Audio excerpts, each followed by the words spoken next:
Ikawalong kabanata. Ang pagtutulungan ng mga Kristiyano. Ngayon mga kapatid, nais kong malaman ninyo ang ginawa ng mga iglesia sa Macedonia dahil sa biyaya ng Diyos sa kanila. Kahit na dumaranas sila ng maraming pagsubok, masayang-masaya pa rin sila. Kaya nga naging lubos silang mapagbigay sa kabila ng kanilang matinding kahirapan. Makapagpapatotoo ako sa inyo na kusang loob silang nagbigay at higit pa nga sa kanilang makakaya. Sapagkat sila na mismo ang paulit-ulit na nakiusap sa amin na bigyan sila ng pagkakataong makatulong sa mahihirap na mga mananampalataya. At higit pa nga sa aming inaasahan ang kanilang ginawa, dahil una sa lahat, inialay nila ang kanilang mga sarili sa Panginoon at sa amin, ayon sa kalooban ng Diyos. Dahil sa kanilang ginawa ay pinakiusapan namin si Tito na bumalik sa inyo, at tapusin ang inumpisahan niyang pangungulekta ng inyong tulong para sa mga kapatid sa Judea.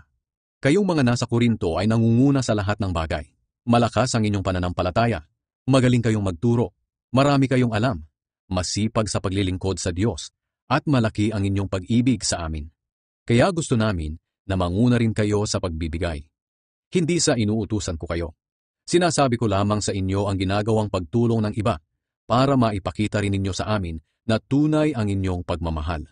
Sapagkat alam naman ninyo ang biyayang ipinakita ng ating Panginoong Hesukristo na kahit na mayaman siya doon sa langit, ay nagpakadukha siya dito sa mundo, alang-alang sa atin, para sa pamamagitan ng kanyang kahirapan ay maging mayaman tayo. Kaya ito ang maipapayo ko sa inyo. Makabubuti kung ipagpapatuloy ninyo ang inumpisahan ninyong pagbibigay noong nakaraang taon. Kayo ang unang nakaisip nito, at kayo rin ang unang nagsagawa. Kaya ituloy ninyo ito.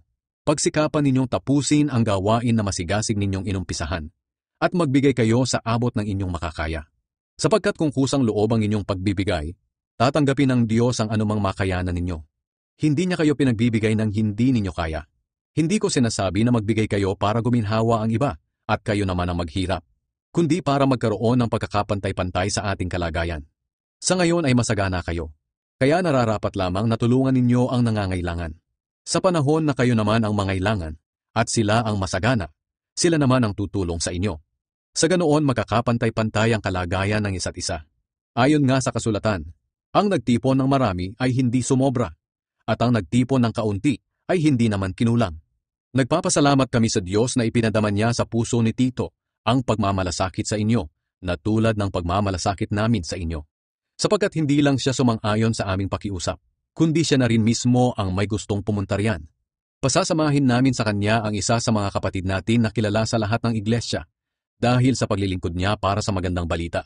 Hindi lang iyan, siya rin ang pinili ng mga iglesia na sumama sa amin para magdala ng tulong sa mga nangangailangan, nang sa ganoon ay maparangalan ng Panginoon at maipakita namin na talagang gusto naming makatulong. Isinusugo namin siya kasama si Tito dahil nais naming maiwasang may masabi ang iba tungkol sa pangangasiwa namin sa malaking tulong na ito. Sapagkat sinisikap naming gawin ang tama, hindi lamang sa paningin ng Panginoon, kundi maging sa paningin ng tao. Kasama nila sa pagpunta riyan ng isa pang kapatid sa pananampalataya, nasubok na namin sa maraming bagay, at nakita namin ang kanyang sigasig sa pagtulong. At higit pa nga ang kanyang sigasig ngayon, dahil malaki ang kanyang tiwala sa inyo. Tungkol naman kay Tito, siya ang kasama at katulong ko sa aking mga gawain diyan sa inyo. Tungkol naman sa mga kapatid na kasama niya, sila ang mga kinatawan ng mga iglesia. Ang kanilang pamumuhay ay isang karangalan para kay Kristo. Kaya ipakita ninyo sa kanila ang inyong pagmamahal, para mapatunayan nila na talagang totoo ang pagmamalaki namin sa inyo. At malaman din ito ng ibang iglesia sa pamamagitan nila.